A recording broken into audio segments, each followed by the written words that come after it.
Good day, friends. The hot topic today, feminism. Don't worry, I was expecting a few groans or sighs after you guys hear this word, because sadly, the modern world has changed the meaning of feminism. Take the wage gap, for example. It has been misinterpreted by some feminists, or the manspreading issue, for instance. Men should be allowed to sit comfortably as long as they're being respectful to those around them, but that again goes for everyone. Some people still think that feminism is all about man-hating and about women trying to gain superiority over men. Well, if you thought that this was feminism all along, let me clear your misunderstanding right now, because I'm a really nice person who doesn't want you to make a fool of yourself later in public by giving feminism a definition, which is probably quite far from the real one. So, what is feminism?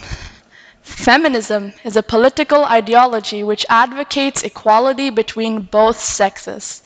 Now, to make it clear, I'm not here to talk about how boys are not giving girls a chance, and I'm definitely not here to hate on men. Today, with privilege, I stand here to speak regarding something I value a lot: equality between genders. Well, who am I? My name's Shivani. I'm 15 years young, but most importantly, I am a female Indian. I was born in a small village in Orissa, which is a state in India, but I, however, consider myself to be Bangalorean because I've lived in Bangalore the most and I'm really attached to the place there. India is a very beautiful and diverse country, but a lot of people in this world fail to see it because of all of the big negative factors that are present in the country. For instance, there's an overpopulation in India, which leads to more use of the finite resources, which leads to extreme pollution. This, however, is not an issue that I find as disturbing in comparison to the gender equality issues which exist in India. In the metropolitan cities, men and women are mostly treated the same, but in the minor village areas, women don't really get as many rights as men do, and this is something that hurts me. In fact, it just isn't about the women in rural India. Everyone on this planet, regardless of their gender, has the opportunity to better themselves. In my opinion, the root cause of this is the lack of education. As of recent statistics from the United Nations, the estimated population of India as of 2018 was 1.35 billion. As of 2015, the literacy rate in the rural area was 71% in comparison to 86% of the urban population that was educated. In 2016, only 70% of 18-year-olds were going to schools and colleges in the rural areas. The Human Development Index shows that the average years of schooling received by boys is 8.2, but for a girl is only 4.9. 4.9. This emphasizes that there are more educated boys than girls in the country, and that girls are not getting as much of an education rights as boys are. Usually, once the girls start growing up, they are taught the household chores. They are made, more like forced in my opinion, to be the ideal wife for their husband. You ask why I use the term forced. Well, I do believe that some girls in the rural areas do have aspirations and dreams and want to make accomplishments towards their parents' families. However, due to the lack of change of mindsets in society, a girl will always hear phrases such as, "You're a girl. You can't do that. What is society gonna say?" As a person who's heard these things being said by relatives and villagers, it does hurt, believe me, it really does, and it lowers your confidence. Nevertheless, I have not faced a lot of inequality because I've lived most of my life in Helsingborg, Sweden. But whenever I go to Orissa, I have not been able to dress like I usually would because, well, I'm a girl. When I'm in Helsingborg, I feel free in terms of dressing up and walking around in public.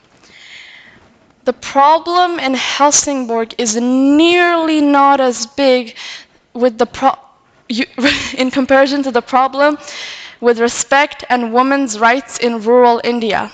Where we are right now, men and women are mostly treated the same, but that is not the case in rural India.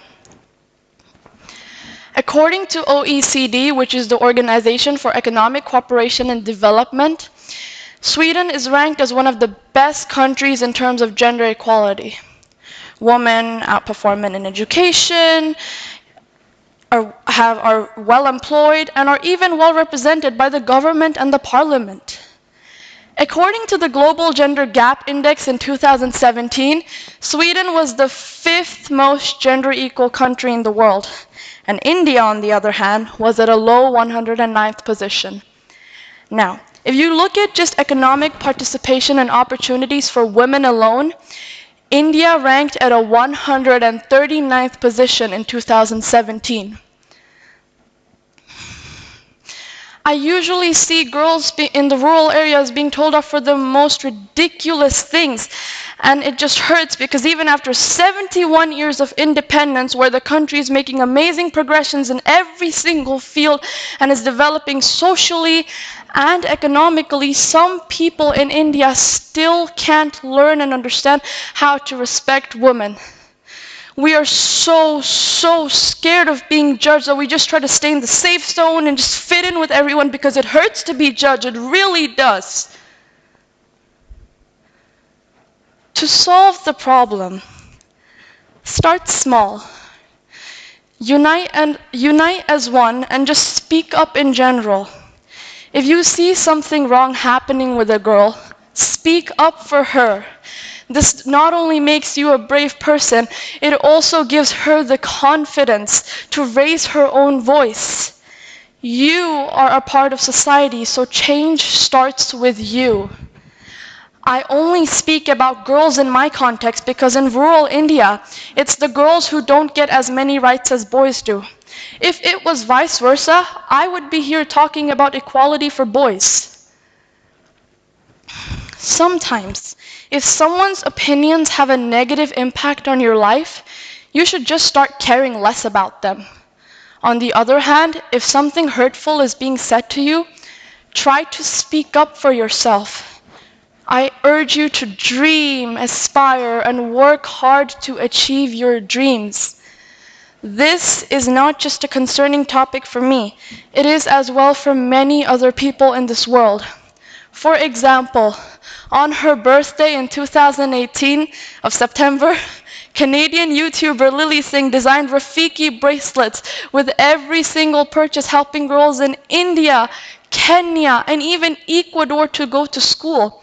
This shows that there are people in this world who do care about this topic, and it is a subject which shouldn't be ignored.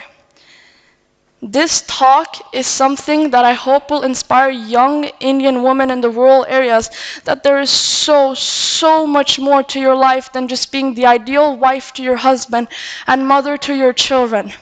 In fact, no. It's not just about the women in rural India. This is to all the women in the world who don't get the right to education. This is to all the women in the world who are facing sexual violence, physical violence, and oppression. If this problem is not solved, women and girls in the coming generation will have to go through all the pain and unnecessary norms stated by society. Someone has to stand up and break free from that chain of oppression, or else there will not be much progress and improvement with gender equality in rural India. This is why I have decided to speak up, to give hope, to give confidence, to let a girl in rural India know that she's not alone with everything she's going through, and that there are people in this world who are taking a stand for women's rights in parts of the world where women's rights are needed. A difference needs to be made in the way women are treated in the rural areas in India, or else they will never ever gather the courage to stand up and speak up for themselves. When I say treat, here's what I mean. A woman has the complete right to education, the right to occupation, the right to earn for her family, and the right to live her stable life. She has the complete right to create her own identity. The message that I want you to pass on after this talk is that every life has a right. No matter your gender, you deserve the education, you deserve the respect, and you deserve to work, dream, and achieve your dreams, because you, my friend, are so, so beautiful, and you should really never forget that. Thank you.